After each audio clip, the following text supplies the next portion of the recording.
વ્રત છે, સંવર છે, અને ઉપવાસ તપશાદી છે, નિદ્રા છે.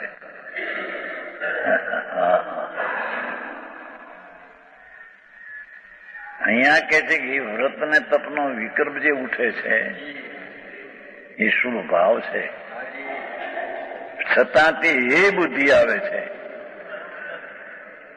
આવી પવિત્ર મની દશા,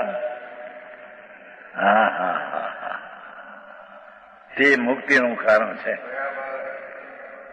આવી પવિત્ર મુનિ દશા, શુભ રાગ એ બુદ્ધિ છે, અને અંતરમાં આનંદ સ્વરૂપને અનંત ગુણની શક્તિની પર્યાયમાં વ્યક્તતાની પરિણતિ, તે મુક્તિનું કારણ છે.